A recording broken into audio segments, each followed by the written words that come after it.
विश्वासी सेवा पुरा गर्नु छ परप्रभुको ज्योतिलाई फैलाऊ सारा सृष्टिको कर्ता चालु हुन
हुन्छ। तपाईहरू सबैजनालाई जय मसीह। आउनुहोस् हामी हाम्रो अध्ययनलाई अगाडि बढाउने छौं। हामीले हाम्रो लडाईँ, हाम्रो शत्रु र हाम्रो हतियार भन्ने विषयमा अध्ययन गरिरहेका छौं।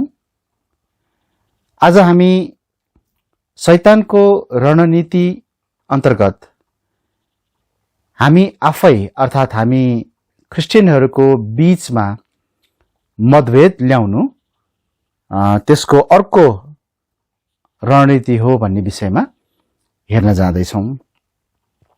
तपाईहरू मसँग एउटा पद पढ्नको निम्ति आफ्नो बाइबललाई पल्टाउनु होला। हामी व्यवस्थाको पुस्तक 13 अध्यायको 14 पदलाई हामी हेर्दैछौँ। व्यवस्था 13 अध्यायको 14 पद।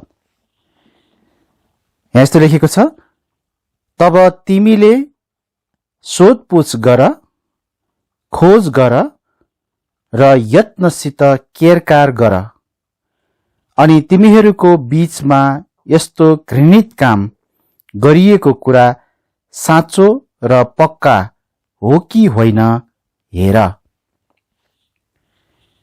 हामीले यस अध्ययनमा शैतानको रणनीतिहरू मध्ये त्यसले हाम्रो तरवारलाई कमजोर पार्न खोज्छ भन्ने विषयमा हेरेका थियौं। यसैगरी हामीले त्यसले हाम्रो पहिरनलाई अनादरयुक्त तुल्याउन खोज्छ भन्ने कुरालाई पनि हेरेका थियौं। र गएको हप्ता हामीले हेरेका थियौं कि त्यसले हाम्रो झण्डालाई विरङ्ग पार्न खोज्छ। आज हामी त्यसको अर्को रणनीति, हामी क्रिस्चियनहरूको बीचमा नै मतभेद ल्याउने काम त्यसले गर्दछ भन्ने कुरालाई हेर्न जाँदैछौँ। हामी प्रार्थना गरौँ सुरुमा, अनि त्यसपछि हामी अगाडि बढ्नेछौँ। आउनुहोस् म प्रार्थना गर्छु। हे पिता, हामी तपाईँ परमेश्वरलाई धन्यवाद दिन्छौँ। तपाईको जीवित वचनबाट सिक्ने अनि तपाईको वचनलाई लिने यो अवसर हामीले पाएका छौँ। र हामीले शैतानका रणनीतिहरूलाई हेर्दै जाने क्रममा आज हामी तपाईका प्रियहरू, तपाईका छोराछोरीहरूको माझमा नै एक आपसमा भिडाउनु, एक आपसमा लडाउनु त्यसको रणनीति हो भन्ने कुरालाई हामी तपाईको वचनबाट हेर्न जाँदैछौँ। हामी एकअर्कामा ती मतभेदहरू जब पाउँदछौँ तब त्यहाँ शैतानले कति धेरै काम गरिरहेको हुन्छ भन्ने कुरालाई हामी सिक्न अनि बुझ्न चाहन्छौँ। आजको वचनद्वारा हामीलाई सहायता गर्नुस्, हामी छर्लङ्ग हुन सकौँ, शैतानको एक एक चालहरूलाई, युक्तिहरूलाई हामी बुझ्न सकौँ, ताकि तपाईँ परमेश्वरको इच्छालाई हामीले पालना गर्नको निम्ति कुनै बाधा समस्याहरू नआएको होस्। हामी यस भागलाई अनि आउने यो वचनको जति पनि विषयभित्रका कुराहरू छन् त्यसबाट हामीले राम्ररी बुझ्न अनि सिक्नको निम्ति हामीलाई सहायता गर्नुस्। आशिष माग्छौँ प्रभु येशूको नाममा, आमेन। व्यवस्था 13 अध्यायको 12 पददेखि 18 पदसम्म यदि तपाईले पढ्नुभयो भने इजरायलीहरूको माझमा यदि कुनै घृणित कामहरू भएको छ भने त्यो कुरा त्यहाँ सुन्नमा आयो भने तिनीहरूले चाहिँ त्यसको विरोधमा लड्नु अघि त्यस विषयमा सोधपुछ गरी, खोज गरी र यत्नसित केरकार गरी त्यो कुरा साँचो र पक्का हो कि होइन भनी हेर्नको निम्ति त्यहाँ भनिएको छ। यहाँ कुनै पनि सुन्नमा आएको कुरालाई, पद 12 मा हामी त्यही पाउँछौं, कुनै पनि कुरा सुन्नमा आयो भने त्यसको न्याय गर्नु अघि त्यसलाई राम्रोसँग जाँच पडताल गर्न र त्यसपछि मात्र ठीक कदम चाल्न भनिएको छ। यो एउटा सिद्धान्त नै हो। आज क्रिस्चियनहरूको बीचमा पनि अनावश्यक मतभेदहरू हुने गर्छन्, जसले एक अर्कालाई लडाउने र पछार्ने बाहेक केही गरिरहेको हुँदैन। यी मतभेदहरूले एक अर्कालाई लडाउने गर्छ, जुधाउने गर्छ भनौं हैन, र एक अर्कालाई पछार्ने काम गरिरहेको हुन्छ। निश्चय नै परमेश्वर विरोधी कुराहरूको निम्ति खडा हुनु र लड्नु आवश्यक छ।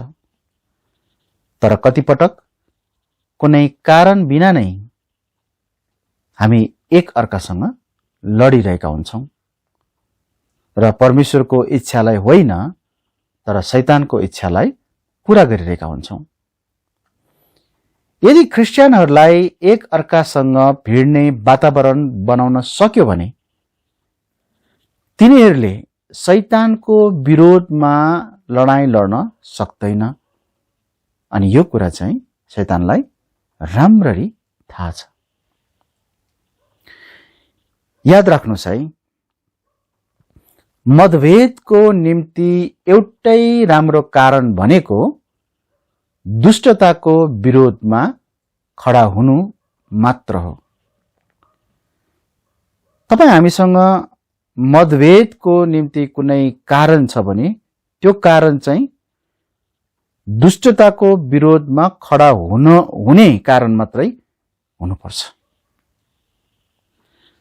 लुका 12 अध्यायको 51 पदमा यीशु ख्रीष्ट यस पृथ्वीमा मिलाप गर्न आउनुभएको होइन तर फाटो ल्याउन आउनुभएको हो भनी उल्लेख गरिएको छ, त्यहाँ भनिएको छ।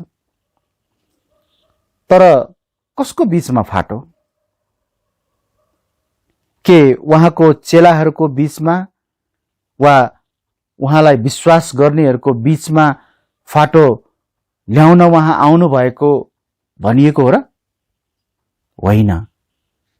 त्यहाँ हामी पढ्छौं भने त्यो फाटो चाहिँ अन्धकार र ज्योतिको बीचमा, अन्धकार र ज्योतिको बीचमा भनिएको। सत्यता र झुटको बीचमा परमेश्वरलाई पछ्याउनेहरू र संसारलाई पछ्याउनेहरूको बीचमा त्यहाँ फाटो ल्याउन उहाँले भन्नुभएको हो। यस्तो कुरा कि परमेश्वरको सत्यताहरू र शैतानका झुटहरूलाई भिन्दै फरक देखाउनु, छुट्याउनु, त्यो प्रकारको फाटो ल्याउनलाई यीशु यस पृथ्वीमा आउनु भएको। तर समस्या के छ भने आज हामी क्रिस्चियनहरू यीशु ख्रीष्टले भन्नुभएको कुरालाई उल्टो बुझिरहेका हुन्छौं, उल्टो बुझेका छौं र आफ्नो बीचमा नै, आफ्नै बीचमा नै त्यहाँ फाटो ल्याइरहेका छौं। मानौ कि ख्रीष्टले हामी विश्वासीहरूको बीचमा फाटो ल्याइरहनु भएको जस्तो गरी हामी व्यवहार गरिरहेका हुन्छौं। तर उहाँले भन्नुभएको त्यो होइन, उहाँले गर्न खोज्नु भएको पनि त्यो होइन। हामी केही कुराहरूलाई आज हेर्नेछौं जसले चाहिँ हामी बीचमा मतभेद जब आउँछ त्यसलाई कसरी हामीले लिनुपर्छ, त्यसको सामना कसरी गर्नुपर्छ भन्ने कुराहरू चाहिँ आज हामी हेर्नेछौं। सबैभन्दा पहिलो कुरा, मतभेदहरूलाई कसरी इन्कार गर्ने, मतभेदहरूलाई कसरी इन्कार गर्ने। यसमा हामी पहिलो कुरा के हेर्नेछौं भन्दा मतभेदहरूलाई इमानदारीताका साथ छलफल गरेर हटाउन सकिन्छ। हटाउनु पर्छ। यदि तपाईँ यहोशू 22 अध्यायको 9 पददेखि 34 पदसम्म यदि तपाईँले पढ्नुभयो भने यस खण्डमा त्यहाँ यस्तै प्रकारको एउटा मतभेदका समस्याहरू त्यहाँ उठेको छ, आएको छ र त्यसले एकदमै नराम्रो परिणाम ल्याउन सक्थ्यो।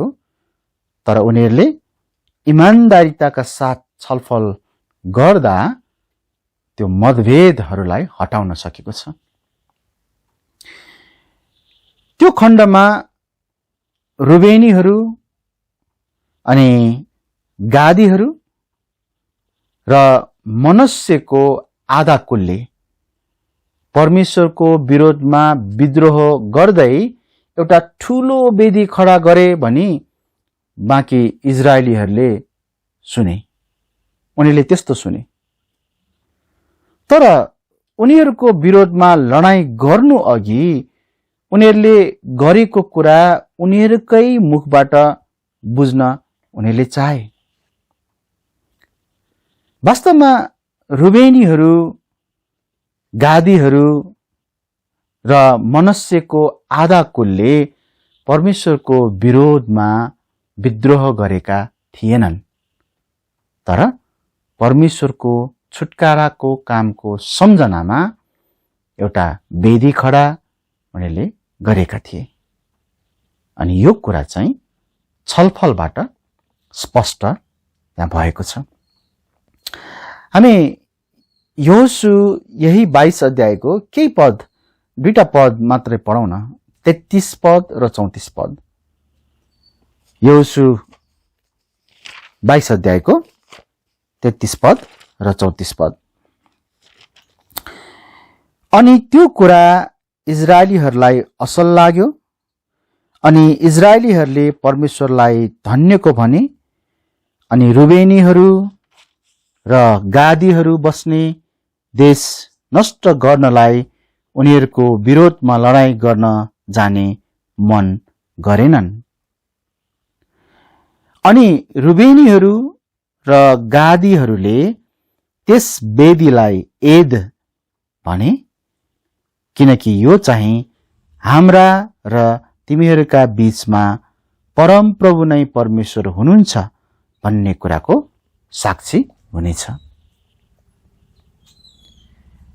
यहाँ इजरायलीहरूले व्यवस्था 13 अध्यायको 14 पद अनुसार रुबेनीहरू, गादीहरू र मनस्यको आधा कुलको विरोधमा लड्नु अघि त्यस विषयमा सोधपुछ गरी, खोज गरी र यत्नसित केरकार गरी त्यो कुरा साँचो र पक्का हो कि होइन भनी हेरेका छन्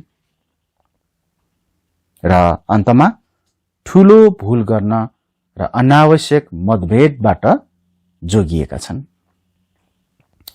कहिलेकाहीँ हामी कस्ता छौं भने हामी कुरै सुन्दैनौं, एकपक्षीय हुन्छौं अनि कसैको रे रे अरे अरे भन्छ नि हैन, मा विश्वास गरिहाल्छौं। तर तपाईको कुनै ख्रिस्टियनसँग कुनै मतभेद छ भने जानुहोस्, त्यस विषयमा उसैसँग छलफल गर्नुहोस्। जससँग मतभेद देखियो उसैसँग गएर कुरा गर्नुहोस्, अर्कोसँग होइन। मेरो बारेमा नभएको कुरा गर्नेहरू त्यहाँ कतिपय छन् अनि उहाँहरू मसँग त्यस विषयमा कुरा गर्न आउँदैनन्, तर अरूहरूलाई भन्दै हिँड्छन्। तर केही काम पर्यो भने विजय दाई वा विजय भाइ भन्दै आउँछन् है।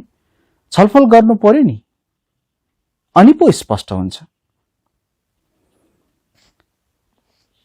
कसैसँग तपाईको समस्या छ भने त्यस व्यक्तिसँग गएर कुरा गर्ने हो, अरूसँग गएर कुरा गर्दै हिँड्ने होइन। यहाँ जब बाँकी इजरायलीहरूले छलफलद्वारा त्यो वेदी साक्षीको निम्ति वा सम्झनाको निम्ति थियो, तर पूजा गर्न वा बलिदान गर्नको लागि होइन भनी जाने, यहाँ समस्याको समाधान भएको छ। त्यो चाहिँ केद्वारा त? छलफलद्वारा भएको छ। परमेश्वरका सन्तानको बीचमा मतभेद र झगडा निम्त्याउने शैतानको ठूलो योजना यहाँ असफल भएको छ।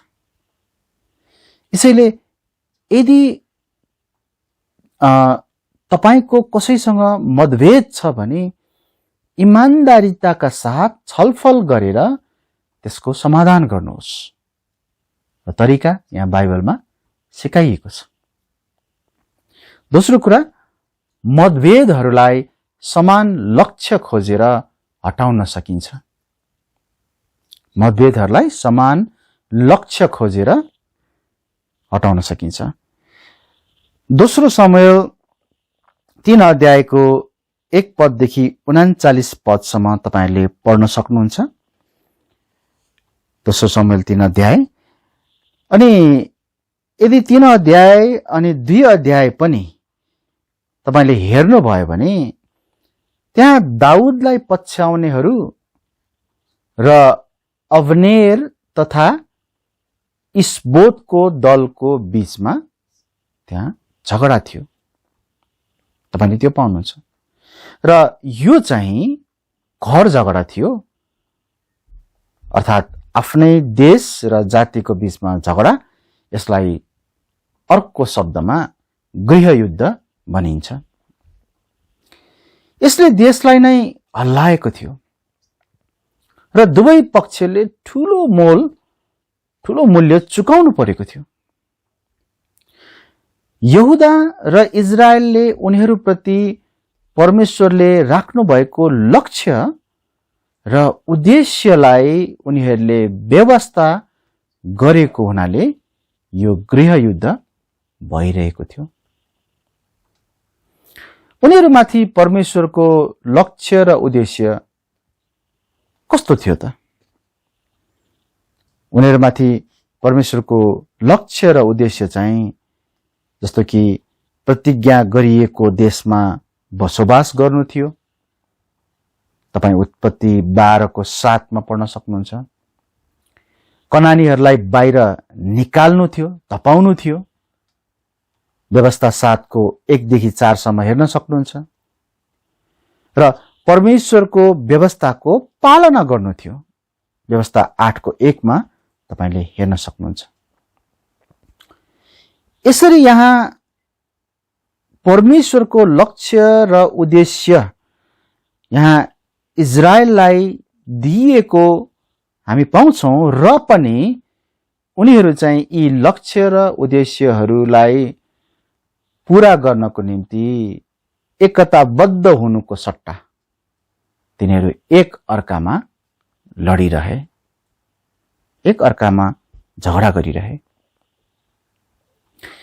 हामी स्थानीय स्वतन्त्र र आधारभूत ब्याप्टिस्ट मण्डलीहरू पनि कहिलेकाहीँ यस्तै छौं।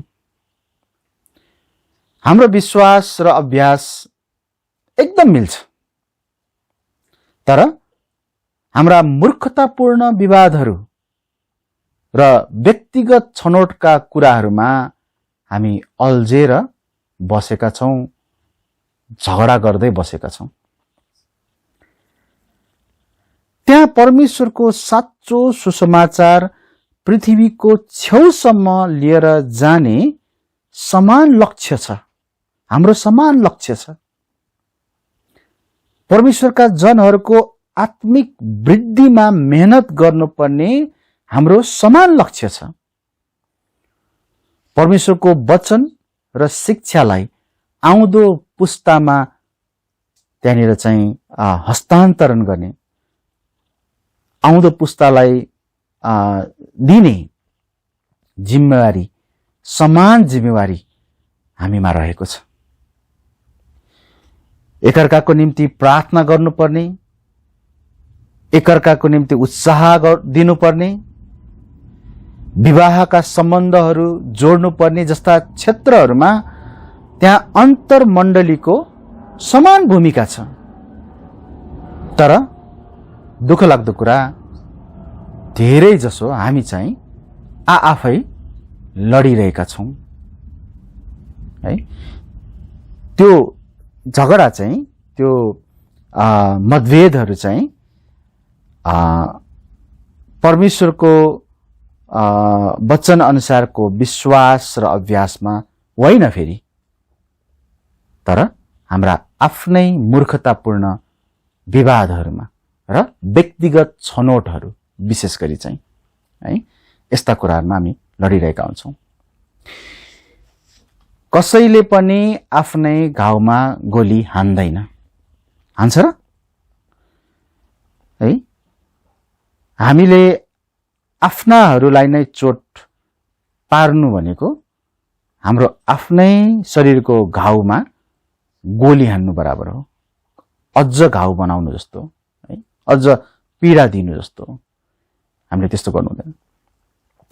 तर यहाँ एउटा कुरा चाहिँ म के स्पष्ट पार्न चाहन्छु भने यस्तो खालको हातेमालो परमेश्वरको वचनको सत्यतालाई स्वीकार गर्ने र पालना गर्ने सवालमा मात्र गर्न सकिन्छ,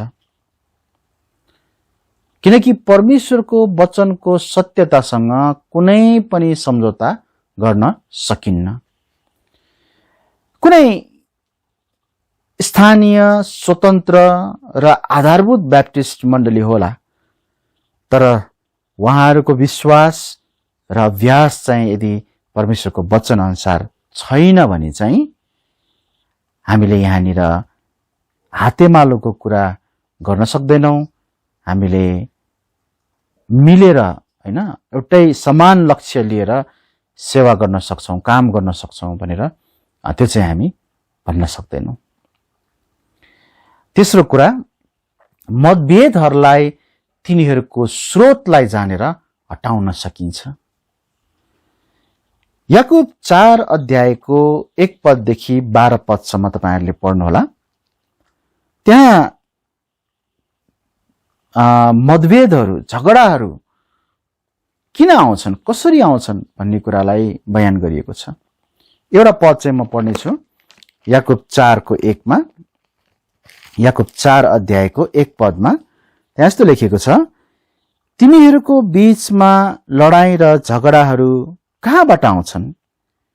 के तिमीहरूका अंग अंगमा लडाई गर्ने तिमीहरूका सुख विलासहरूबाट होइन र? यहाँ स्पष्टसँग देखाइएको छ। कतिपटक मतभेदहरू चाहिँ कहाँबाट आउँछ त? त्यो स्रोत, त्यो मूल कहाँ हो, कहाँबाट सुरु भएको हो? यदि हामीले त्यो जानेका छौं भने त्यसलाई हटाउन सक्छौं। विश्वासीहरूको माझ मतभेद र झगडाहरू हानिकारक कुराहरू हुन्। त्यो असल छैन, राम्रो छैन, त्यो ठीक छैन। याकुबले यहाँ यस्ता प्रकारका झगडाहरू हामी भित्र रहेको दुष्ट इच्छाहरूको कारणले हुने गर्दछन् भनी भन्दैछ। यहाँ हामीलाई अझै ठूलो पद चाहिएको छ, अझै बढी पैसा चाहिएको छ, अझै बढी मानिसहरूले हामीलाई चिनोस् भन्ने हाम्रो मन छ, इच्छा छ। के यस्तै कुराहरूले नै त्यहाँ समस्याहरू सिर्जना गर्ने होइन र? जब हामी यस्ता कुराहरूको औधी चाह गर्छौं, एकदम त्यसको चाह गर्छौं भने ती पाउनको लागि हामी लडाईं गर्न थाल्छौं, मतभेदहरू सुरु हुन्छन्। वास्तवमा हाम्रो शरीरको अभिलाषा नै, शरीरको चाहनाहरू नै त्यहाँ मतभेदहरू ल्याउने कारणहरूमध्ये रहेछ भन्ने कुरालाई जान्न सक्छौं। यदि हामीले चाहेका ठीक कुराहरूको निम्ति परमेश्वरलाई हेर्छौं, उहाँमा भरोसा राख्छौं र आफ्नै स्वार्थहरूलाई त्याग्छौं भने यस मतभेद र झगडाहरूबाट हामी अलग हुन सक्छौं। यसैले त्यहाँ अरू पनि मतभेदहरू आउने त्यहाँ कारणहरू छन्, तर यहाँ चाहिँ हामीले हेर्दैछौँ कतिपटक मतभेदहरू चाहिँ हाम्रो आफ्नै शरीरका सुख विलासको चाहना वा हाम्रो शरीरका शारीरिक भनौँ न इच्छाहरूको कारणले हो, एउटा स्रोत चाहिँ त्यो हो भन्ने कुरालाई चाहिँ हामीले यहाँ हेर्न पाएका छौँ। त्यही भएर मतभेद कहाँबाट आयो भन्ने कुरालाई यदि जान्न सक्यौँ भने त्यसबाट अलग हुनको निम्ति सजिलो पनि हुन्छ है। यसरी हामीले मतभेदलाई कसरी इन्कार गर्ने भन्ने कुरालाई 3वटा बुँदाहरूमा हामीले हेर्यौं।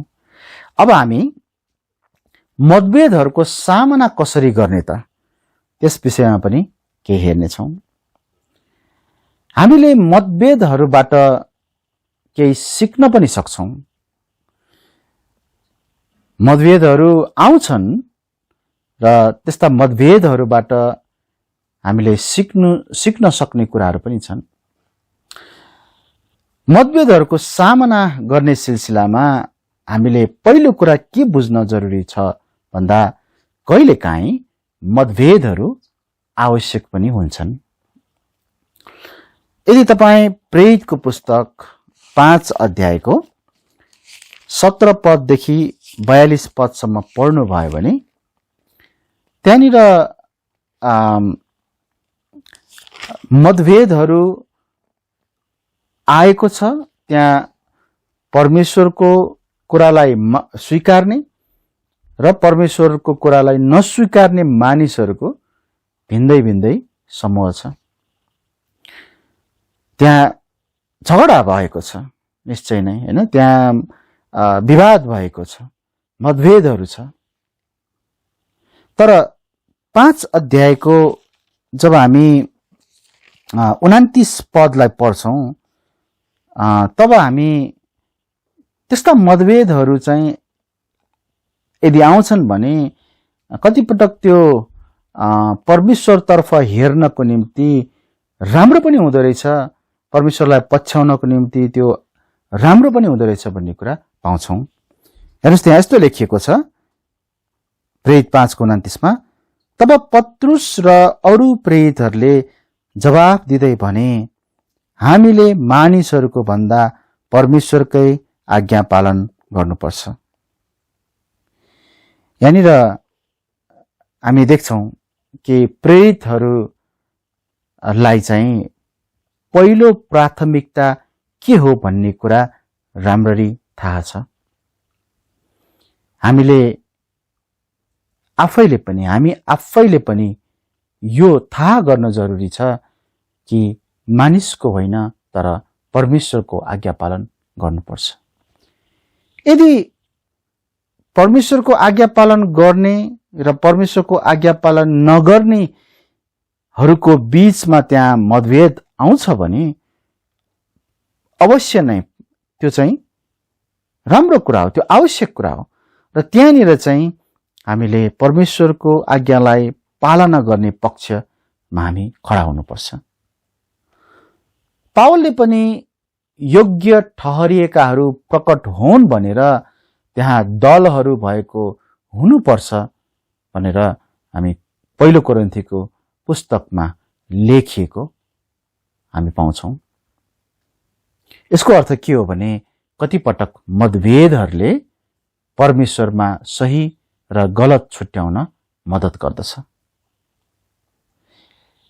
एउटा कुरा म स्पष्ट भन्न सक्छु, यदि त्यहाँ कुनै दुईजनाको बीचमा मतभेद छ भने या त दुवै गलत भएको हुनाले त्यस्तो भएको छ, या त दुई मध्ये कुनै एकजना गलत भएको हुनाले त्यस्तो भएको छ।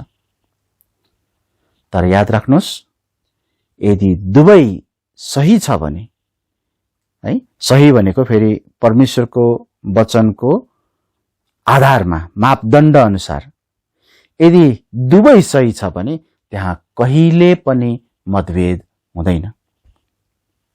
परमेश्वरको वचन अनुसार दुई व्यक्ति सही छ भने, दुवै व्यक्ति सही छ भने दुवै बीच कहिले पनि मतभेद हुँदैन। तर मतभेद कहिले हुन्छ कि दुवै गल्ती छ कि दुईमा एकजना गल्ती छ। यदि तपाईं र अर्को व्यक्तिको बीचमा मतभेद छ भने कतै तपाईं नै गलत हुनुहुन्छ कि? नम्र भएर आफैलाई जाँचेर हेर्नुहोस्।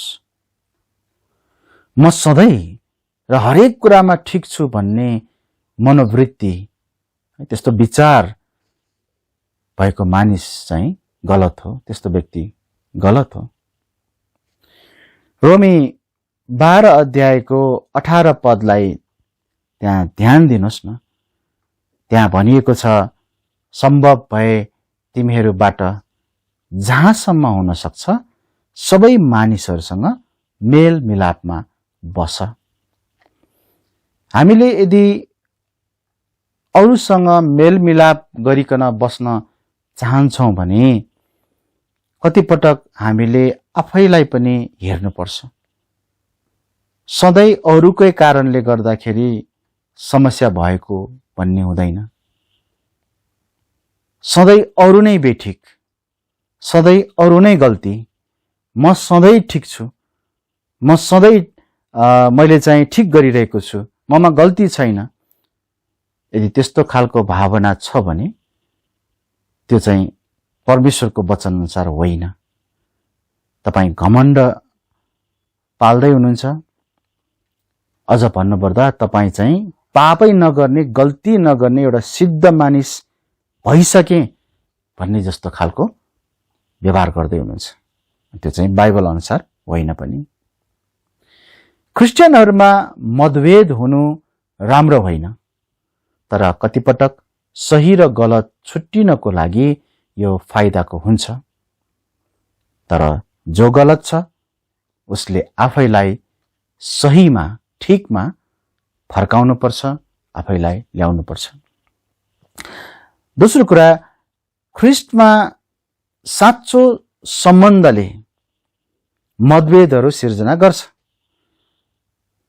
भन्नुको अर्थ तपाईको ख्रिस्टसँग सम्बन्ध छ भने, जो चाहिँ एउटा साँचो सम्बन्ध हुनुपर्छ, तपाईको विरोधमा त्यहाँ मानिसहरू आउनेछन्। अवश्य नै त्यहाँ मतभेद सुरु हुनेछ। लुका 12 अध्यायको 49 पददेखि 52 पदसम्म तपाईले हेर्न सक्नुहुन्छ। प्रभुले त्यहाँनिर यस विषयमा भन्नुभएको छ। उहाँलाई पछ्याउनेहरू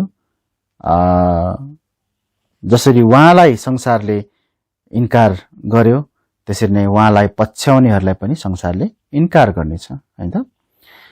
यही खण्डमा लुका 12 को 51 पदमा चाहिँ यस्तो लेखिएको छ। लुका 12 अध्यायको 51 पद यहाँ म पढ्नेछु। म पृथ्वीमा मिलाप गराउन आएको हुँ भन्ने के तिमीहरू सोच्दछौ?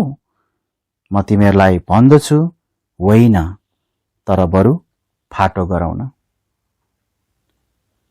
प्रभु येशूको यस छक्क लाग्दो भनाइले उहाँको आगमन अक्सर फाटो ल्याउनलाई हो भनी उहाँ आफै भन्दै हुनुहुन्छ। उहाँ हामीलाई मुक्ति दिन आउनु भएको हो र उहाँले मुक्ति पाउनेहरूबाट ठिक प्रतिक्रिया खोज्नुहुन्छ। तर उहाँको मुक्तिलाई स्वीकार नगर्नेहरूले त्यहाँ बेग्लै प्रतिक्रिया देखाउँछन्।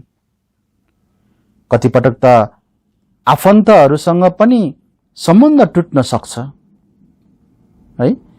हाम्रो आफन्तहरू कतिजना छन् जसले चाहिँ हामी ख्रिस्टसँग हिँडेको, ख्रिस्टसँग सम्बन्ध जोडिएको कुरामा मन पराउँदैनन् र मन नपराउने मात्र होइन, समस्याहरू पनि खडा गर्छन्। त्यस्तो बेलामा हामी के गर्न सक्छौं? त्यहाँ हाम्रो सम्बन्ध टुट्न सक्छ। येशूलाई विश्वास गर्ने सवालमा त्यहाँ कुनै मध्य मार्ग छैन, बीचको बाटो छैन। म येशूलाई पनि पछ्याउँछु, म येशूका विरोधीहरूको कुरा पनि सुन्छु, येशूका विरोधीहरूको कुरा पनि मान्छु। त्यस्तो हुँदैन।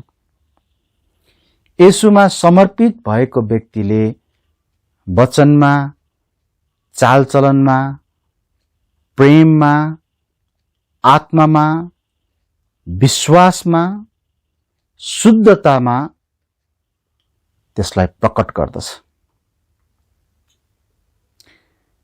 के तपाईं अनन्त जीवन पाउन र सदा प्रभुसँग हुन मानिसहरूको समर्थन वा सम्बन्धलाई गुमाउन तयार हुनुहुन्छ? मत्ती 12 अध्यायको 30 पदमा प्रभु येशूले भन्नुभयो, जो मसँग छैन त्यो मेरो विरोधमा छ, अनि जसले मसँग बटुल्दैन त्यसले छरपुष्ट पार्दछ। हेर्नुहोस् त, उहाँले के भन्नुभयो? जो मसँग छैन त्यो मेरो विरोधमा छ।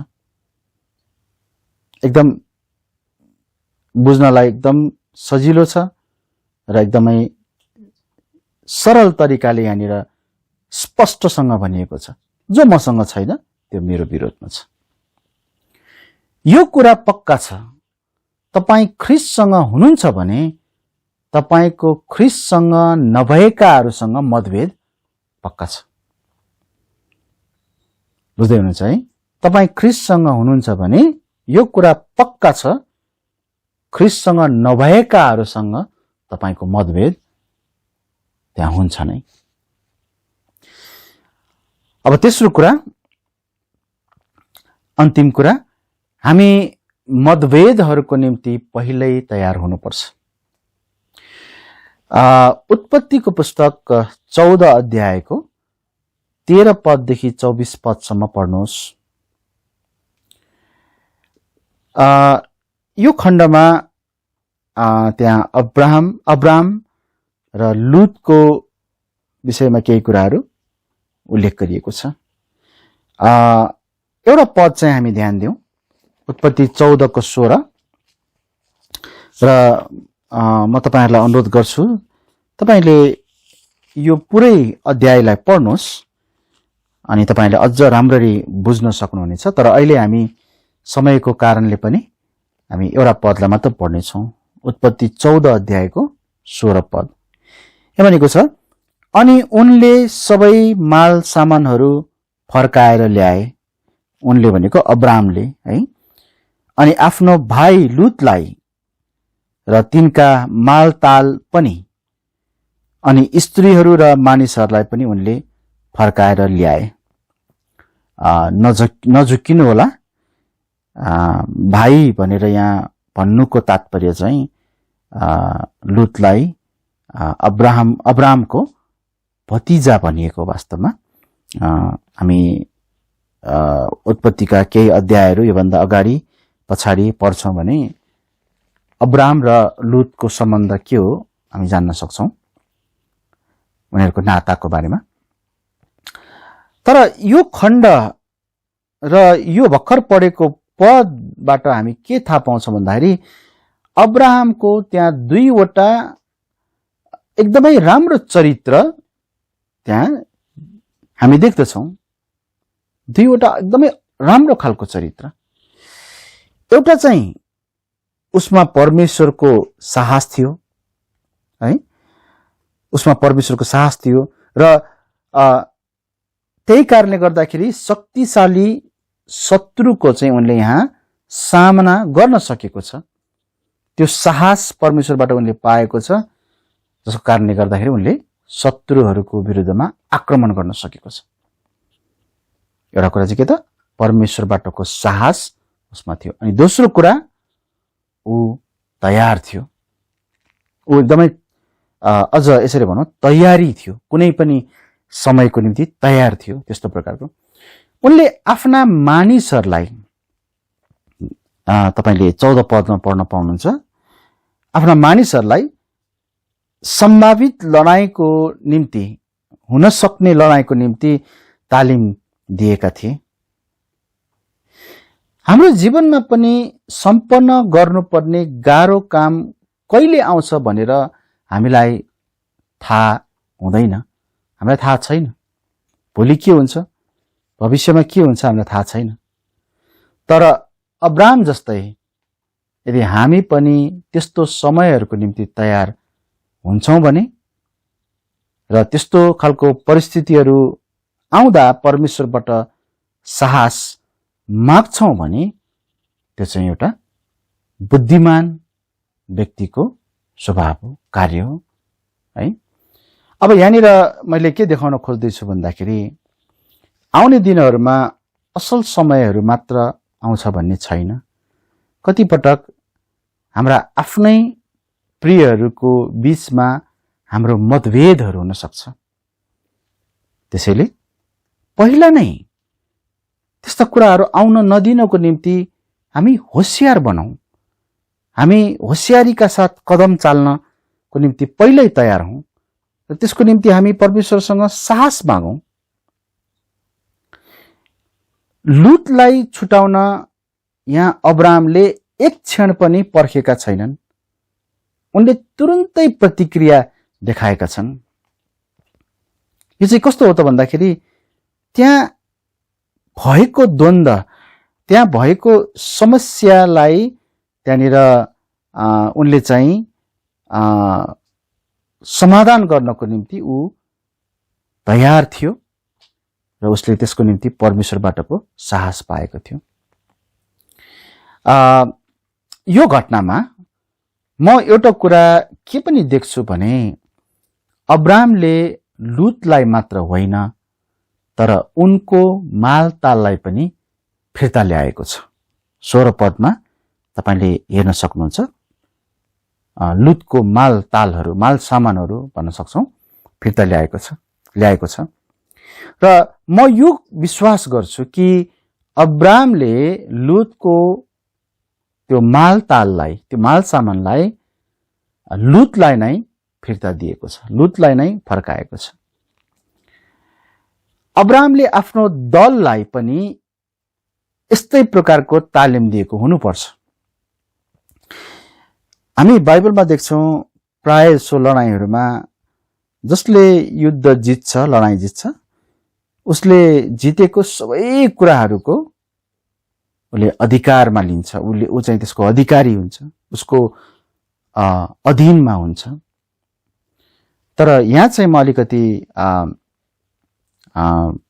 फरक देख्छु। अब्राहमले चाहिँ विशेष गरी लुतको मालताललाई चाहिँ उसैलाई नै फर्काएको म चाहिँ त्यो विश्वास यहाँ गर्छु। हो, यहाँनिर अब्राहमले अरू पनि कुराहरू जितेको थियो, अरू ठाउँहरू पनि जितेको थियो र तपाईले 17 पददेखि तल ती कुराहरूको बारेमा पनि पढ्न सक्नुहुन्छ। अब्राहमले कहिले पनि आफ्नो भतिजोको भाग खोज्न चाहेको हामी पाउँदैनौं, त्यस्तो देखिँदैन। लुतसँग छुटिएको समयमा पनि उनले भूमिको छनौट गर्ने बेलामा आफूलाई दोस्रो र लुतलाई पहिलोमा राखेको हामी पाउँछौं है। हामी योभन्दा अगाडिको 13 अध्यायमा नै हामी त्यो कुरा देख्छौं। अब्राहमले लुतलाई भूमिको छनौट गर्नलाई पहिलो उसलाई चाहिँ निर्णय गर्न, उसलाई चाहिँ छनौट गर्नलाई दिएको छ।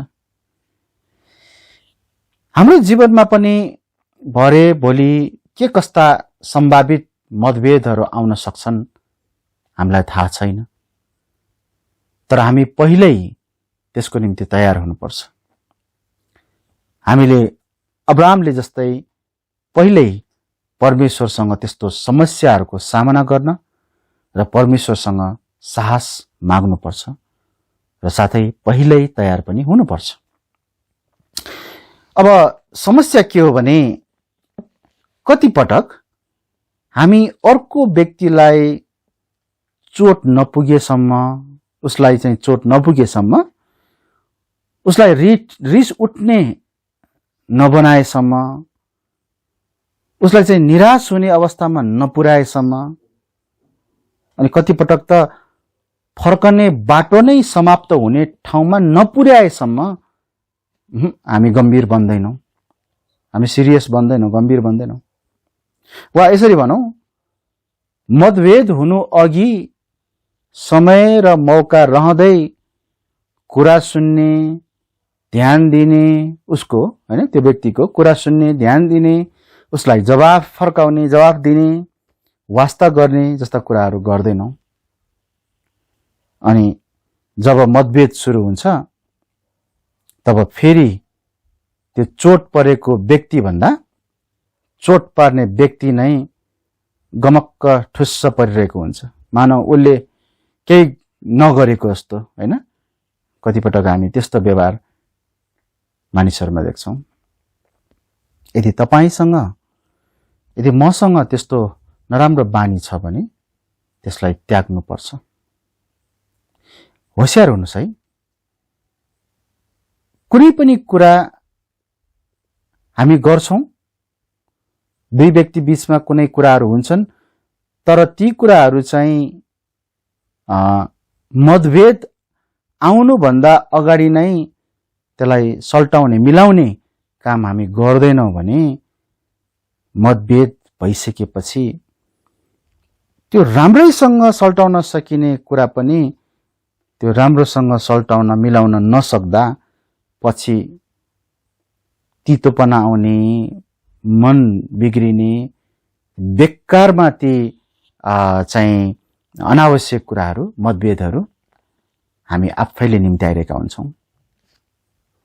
अब्राहमले जस्तै पहिल्यै सोचौँ, पहिल्यै परमेश्वरबाटको साहस प्राप्त गरौँ, पहिल्यै तयारी हौँ, त्यहाँ हुन सक्ने सम्भावित कुराहरूको निम्ति पहिल्यै हामी होशियारी हौँ। म निष्कर्षमा आउन चाहन्छु, हामी क्रिस्चियनहरूमा मतभेदहरू आउँदा यो कुरालाई पहिले ध्यान दिनुपर्छ कि कतै मैले पो उसलाई ठेस खुवाएको छु कि, छ भने हामीले उसलाई अथवा चोट पुर्याएका छौँ भने उसलाई हामीले उसँग क्षमा माग्नुपर्छ, आफ्नो गल्ती स्वीकार गर्नुपर्छ। हो, यदि अर्कोबाट समस्या हो भने, अर्को व्यक्तिबाट समस्या हो भने तपाई मत्ती 18 अध्यायको 11 पददेखि 18 पदलाई पछ्याउनुहोस्। अब मलाई थाहा छ कतिले चाहिँ यो खण्ड मण्डलीको निम्ति मात्रै हो, कतिले होइन हैन, यसरी भन्छन्। तर यहाँ एउटा सिद्धान्त छ, कमसे कम हामी सिद्धान्त त लिन सक्छौँ नि हैन। सिद्धान्त के हो त भन्दाखेरि त्यस व्यक्ति र तपाईं बीचमा मात्र पहिला त्यो समस्याको समाधान गर्नुस्। त्यहाँनिर पनि भएन भने त्यस व्यक्ति, तपाईं र अर्को एक वा दुई जना साक्षी राख्नुस्। त्यहाँ पनि समाधान भएन भने उसलाई मण्डलीको बीचमा ल्याउनुहोस्, त्यो कुरालाई, त्यो विषयलाई। अनि मात्र मण्डलीको कुरा पनि सुन्न चाहेन भने ऊ चाहिँ बाइबलले भने अनुसार तिम्रा लागि अन्य जाति र महसुल उठाउने सहर ठहरियोस् भने जस्तै त्यस्तै नै भएको होस्। तर प्रियहरू, कतिपटक त्यस्ता कति कुराहरू हुन्छन् जो चाहिँ पहिलो चरणमा उसको र तपाईको बीचमा समाधान गर्नुपर्ने ठाउँमा त्यो चाहिँ उसको र मण्डलीको बीचमा पुगिसकेको हुन्छ। पहिलो कदम चाहिँ तेस्रो कदममा पुगिसकेको हुन्छ, तेस्रो चरणमा पुगिसकेको हुन्छ। पहिलो चरणलाई हामीले कहिले पनि प्रयोग गर्दैनौँ, अनि त्यो नै हाम्रो समस्या हो। हामी त्यस्तो नगरौँ। बाइबलको सत्यताको प्रचारको कारण कसैले मतभेद ल्याउँछ र आफ्नै बाटो लाग्छ भने हामीलाई परमेश्वरले त्यस्तो अवस्थामा पनि सान्त्वना दिनुहुन्छ र भन्नुहुन्छ, हामीबाट तिनीहरू निस्के तर तिनीहरू हाम्रा थिएनन्, किनकि तिनीहरू हाम्रा हुँदा हुन्ता तिनीहरू हामीसँगै रहिरहने थिए, तर तिनीहरू सबै हाम्रा होइन रहेछन् भनी प्रकट होस् भनेर तिनीहरू हामीबाट निस्किए। पहिलो यूहन्ना 2 अध्यायको 19 पदमा हामी त्यही पाउँछौँ। हो, कति चाहिँ सत्यताको प्रचारको कारणले गर्दाखेरि हामीलाई छोडेर जान्छन्, बाटो लाग्छन्, तर उनीहरू कहिले पनि हाम्रो थिएन। यहाँ त्यही भनेको छ। कहिलेकाहीँ आत्मिक हुर्काइको कमीले गर्दा पनि मतभेदहरू आउँछन्। कतिपय नयाँ विश्वासीहरूमा यस्तो समस्या हुन्छ र उहाँहरूलाई ठिक बाटोमा हामीले डोर्याउन हामीले प्रयास गर्नुपर्छ, हामीले सिकाउनुपर्छ। रोमी 14 अध्यायको 13 पददेखि 23 पदसम्म पढ्नुहोस्। हामीलाई त्यो गर्नको निम्ति उत्साह दिएको छ। कहिलेकाहीँ भेडाको रूपमा त्यहाँ ब्वाँसोहरू हुन्छन् जसले पनि त्यहाँ मतभेद ल्याइरहेको हुन्छ। प्रेरित 20 अध्यायमा हामी 27 पददेखि 35 पदसम्म पढ्छौँ भने हामीलाई मण्डलीमा त्यस्ता कुराहरू हुन्छन् भनेर आउँछन् भनेर होसियारी तुल्याइएको छ। विशेष गरी अगुवाहरूलाई त्यहाँ होसियारी तुल्याइएको छ। त्यही भएर त्यस्तो प्रकारको यदि मतभेद आउँछ भने त्यो चाहिँ भेडाहरूको कारणले नभएर भेडाहरूको रूपमा आएका ब्वाँसाहरूको कारणले हो भन्ने कुरा बुझ्न सक्छौँ। अर्को कुरा, हामीले यो पनि नभुलौँ कि हामीलाई शत्रु ठान्नेहरूलाई समेत हामीले ख्रिस्टको हृदय बनाएर व्यवहार गर्नुपर्छ। रोमी 12 अध्यायको 15 पददेखि 21 पदसम्म पढ्नुभयो भने शत्रुलाई पनि प्रेम गर्न सिकाइएको छ, उनीहरूसँग कसरी व्यवहार गर्नुपर्छ भन्ने सिकाइएको छ। र हामीले यो अध्ययनमा हेरिरहेका थियौँ एफएसी 6 अध्यायको 12 पदले भनेअनुसार कि हामी मासु र रगतको विरोधमा कुस्ती लड्दैनौँ, तर आत्मिक दुष्टताको विरोधमा लड्दछौँ। गलाती 6को 1ले पनि त हामीलाई त्यस्तै प्रकारको स्वभावलाई लिनको निम्ति हामीलाई भनेको छ।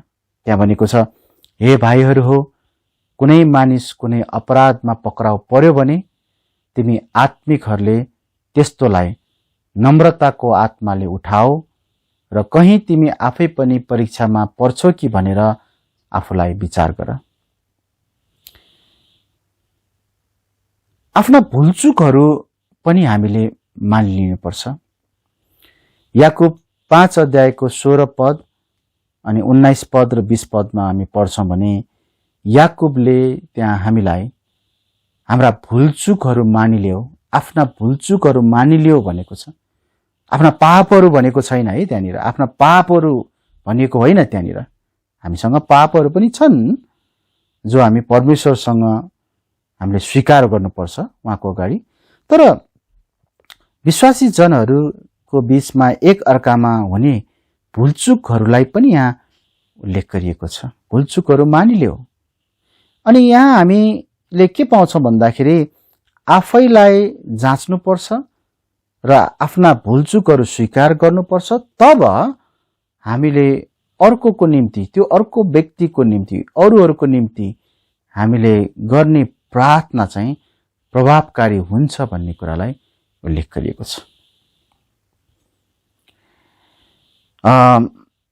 यहाँनिर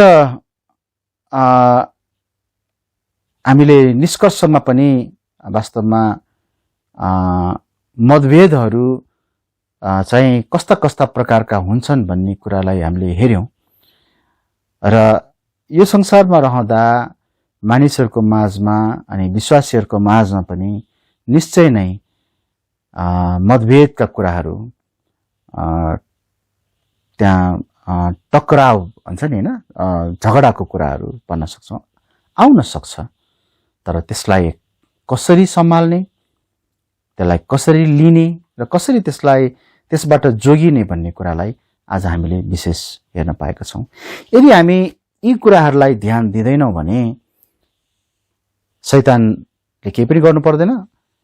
हामी एकअर्कामा उसले लडाइरहन्छ, झगडा गराइरहन्छ र चाहिँ त्यसको आफ्नो जे इच्छा छ त्यसमा उसले आफै केही गर्नु पर्दैन, हामीद्वारा नै त्यसको इच्छा चाहिँ त्यहाँ पूरा भइरहेको हुन्छ।